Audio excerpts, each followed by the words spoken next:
Dialogando, conciliamos y solucionamos. Buena mañana, buena tarde o buenas noches para todos.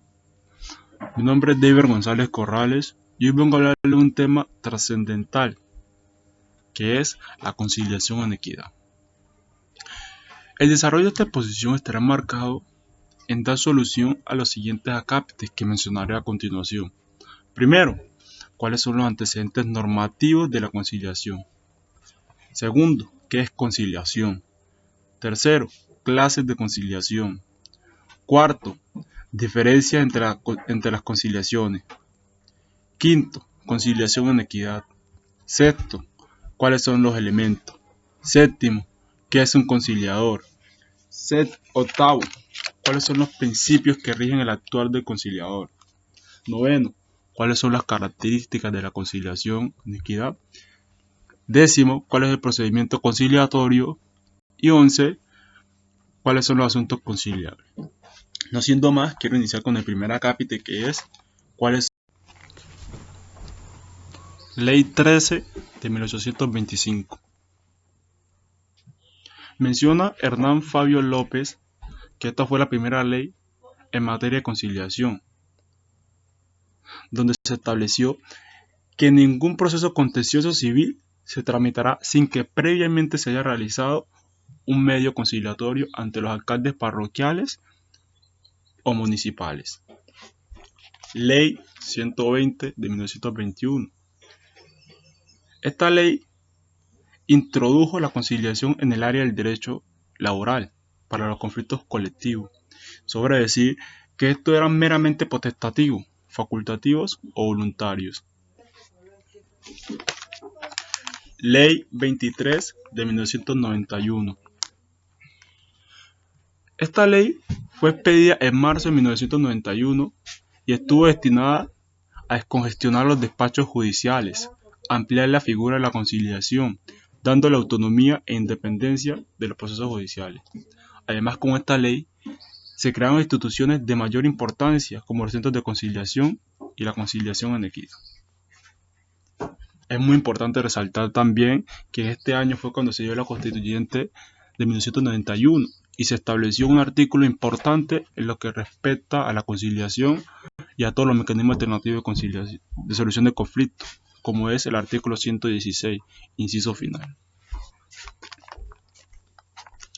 Posteriormente, se crea la Ley 446 de 1998. En esta se trataron temas como los centros de conciliación, la conciliación en materia contenciosa administrativa, laboral, familia, la conciliación extrajudicial, en equidad y los conciliadores, entre otros. Seguido de esto se crea el Decreto 1818 de 1998, el cual buscaba compilar todas las normas en materia de conciliación, la cual tuvo un momento efímero, pues fue declarada nula o se declaró su nulidad por el Consejo de Estado. Y por último, además, quiero hablar de la resolución 800 del 2000. Con la resolución 800 del 2000, se autoriza a las personas sin ánimo de lucro, los consultorios jurídicos, las universidades y a las personas jurídicas autorizadas por la ley para la creación de centros de conciliación y arbitraje. Por último, quiero hacer mención a la Ley 640 del 2001,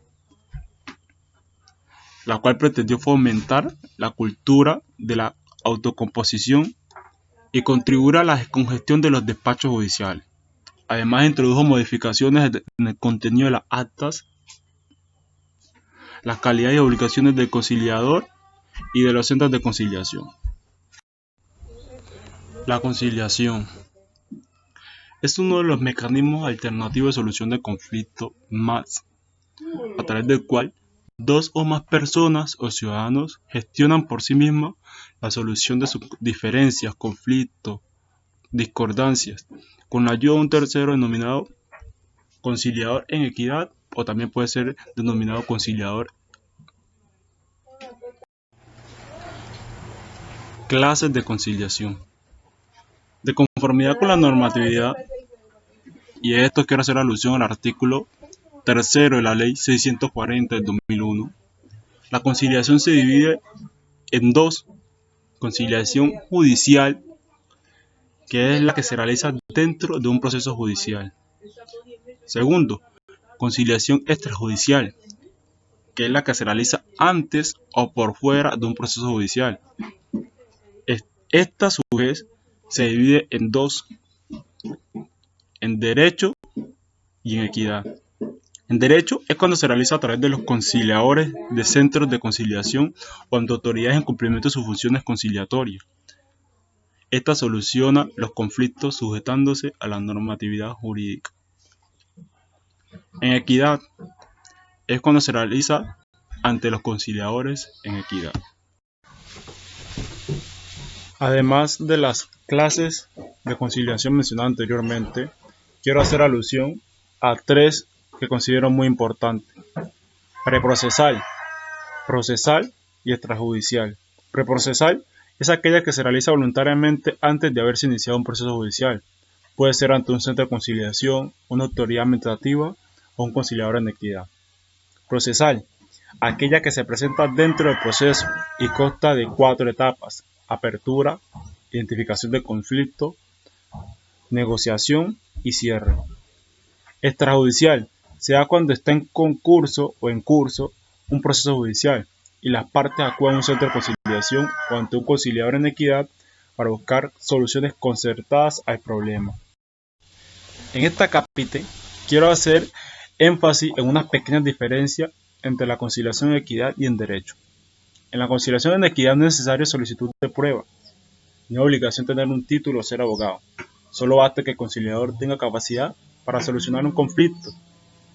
Al conciliador en equidad no se le paga. En derecho, el conciliador en equidad debe ser abogado titulado, recibe honorarios, y en este tipo sí hay solicitud de prueba. Conciliación en equidad. Es también llamada conciliación extrajudicial en equidad, como les dije, hace parte de una de las clases de la conciliación. La conciliación en equidad es un mecanismo alternativo de solución de conflicto autocompositivo, por medio del cual dos o más ciudadanos solucionan sus conflictos por intermedio de un tercero llamado conciliador en equidad, quien ayudará a construir un acuerdo y propone fórmulas de arreglo que a su vez tendrán pleno efecto jurídico. El proceso de conciliación en equidad está dirigido por una persona que se destaca en su comunidad por su ecuanimidad, experiencia y honestidad. Valga la redundancia, un conciliador en equidad. Mediante la conciliación en equidad se pueden solucionar aquellos asuntos que sean susceptibles de transacción, desistimiento o los autorizados por la ley. Elementos de la conciliación en equidad. Los elementos de la conciliación en equidad son tres: elementos subjetivo, objetivo y metodológico. El subjetivo se refiere a los protagonistas del trámite conciliatorio, esto es, a las partes del conflicto y el conciliador. El elemento objetivo está constituido por el conflicto, discrepancia o antagonismo. El metodológico consiste en el trámite o procedimiento conciliatorio, es decir, en la orientación que formula el conciliador para lograr el acuerdo. ¿Qué es un conciliador? El conciliador, como les dije, hace parte de uno de los elementos subjetivos de la conciliación en equidad y es un tercero calificado neutral e imparcial que ayuda a las partes en un conflicto a solucionar sus discordancias, proponiendo fórmulas de arreglo. Es necesario anotar que este no impone una solución al conflicto surgido entre los particulares, sino que trata de acercar a las partes para que ellas mismas sean quienes lleguen a solucionar su controversia. ¿Cuáles son los principios que rigen su actuar? Son la neutralidad, la equidad, la justicia, el respeto, el diálogo y la honestidad. Características de la conciliación en equidad. Las características más notables de la conciliación en equidad son el mérito ejecutivo, libertad de acceso, eficiencia, flexibilidad procedimental, igualdad de las partes, confidencialidad, voluntariedad del acuerdo y cosa juzgada. Procedimiento conciliatorio. Son 4 etapas del procedimiento conciliatorio que son: apertura, que es el primer momento donde se reúnen las partes con el conciliador en equidad. Identificación del conflicto, es la etapa donde el conciliador en equidad escucha a las partes y se conoce el conflicto o el problema.